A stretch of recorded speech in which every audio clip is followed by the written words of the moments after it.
All right, we're going to play. We're Title Tracks. I'm from Washington, D.C. Thanks for being here. Feel free to fill in this strange open area. Could, we'll take one step per song. That's my rule. This is a Mercy Beat song called I Stand Accused. I stand accused and say I love you. Yeah, I stand accused, but what can I do? 7th grade, when I was like, I guess 11 or something, I just went completely into music. And I'd always been into music before that, but it was really at that point, The Doors, that was the first band. I remember buying one of their tapes, and it was just, boom, that was it.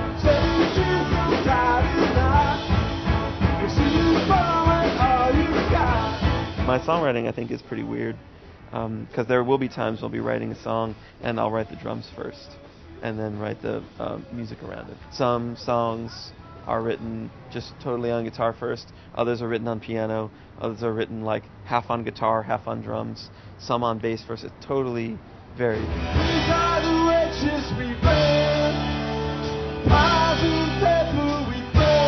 Some of the songs were about the situation of like just kind of like a time in life of where, since I'd been out of school, all I'd ever done was I'd toured and I'd been in bands and I just had worked on music and had a very clear goal, which was always just like keep touring, get, play to more people, have bigger shows, get our music to more people. I'd always just been building something.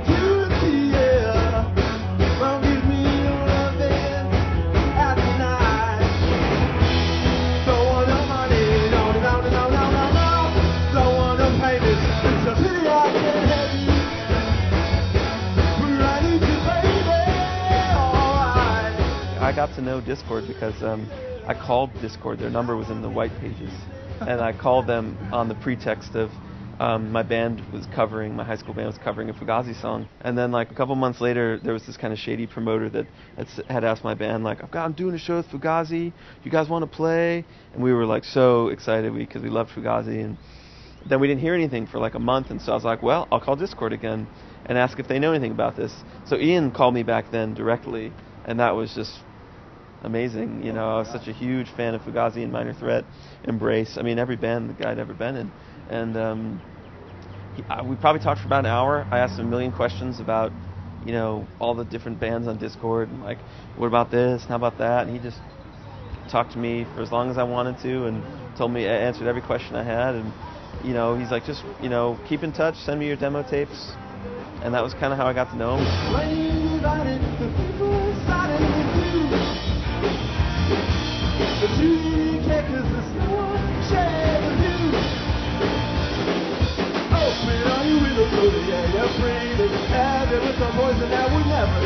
Dischord is much more of an old school sort of word of mouth kind of label, like not really that into publicists and things like South by Southwest and big events. And that's what I grew up around, was the Dischord ethos sort of. And so I've absorbed that, but after years of being on the label, I think I'd kind of thought like, well, let's give something else a try, just kind of see what it's like. And so that was why Georgie James wound up on Saddle Creek. I really actually never even talked to Ian about the Georgie James. So I don't even know if he would have wanted to put it out, but because it's not really his kind of music. But we are good friends. So and he's always been really helpful. So even if he didn't like it that much, he might have even been willing to help, because he really cares about DC and music in DC and art and the people that make it, and is hugely supportive.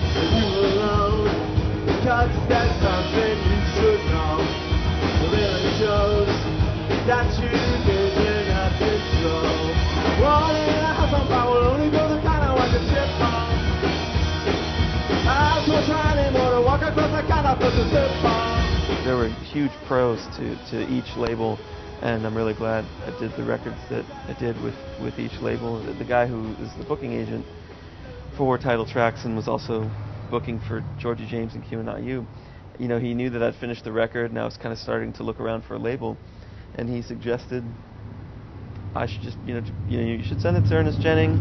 I think they'd like it. It turns out that, I knew Pete. We'd interacted several times over the years, just in various places, like when he was at CMJ, or he used to do a webzine called Basement Life, and these are all things I knew already, so it's just kind of funny. I was like, oh yeah, now I know why I recognize his name. You know, primarily I would say like it's really great to be able to just like do this by myself, and if I want to, you know, to be in charge musically and do the things I want to do, and not feel that I have to sort of accommodate other people, or, you know, there were times with Georgie James where I'd pretty much written the whole song, but I felt like, well, I got to incorporate these other things into it, and that felt like a, you know, constraining. It wasn't that big of a deal, but it was still, you know, it's nice to not have to worry about stuff like that.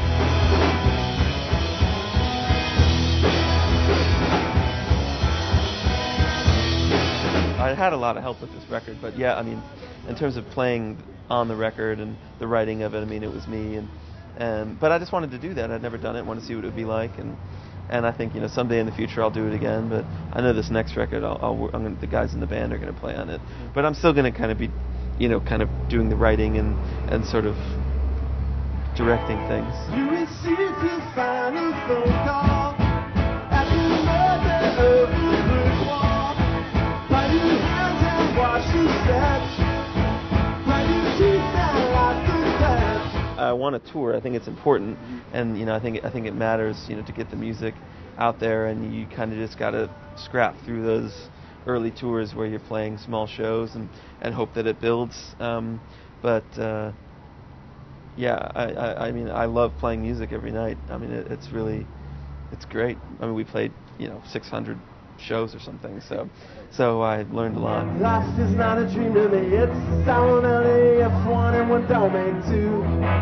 The paper chase you leave me back if I'm on the devil's track, shake from the ants on the move. I know there's no water there, but I will wind up working where I'm stuck out the afternoon. We make music, we put it out there. If people are into it, cool. If not, okay. You know, maybe people will get around to it someday, but we're doing it, we're getting it out here, and that's, you know, that's what we're about. I don't want to but it does. I don't want to, but it does.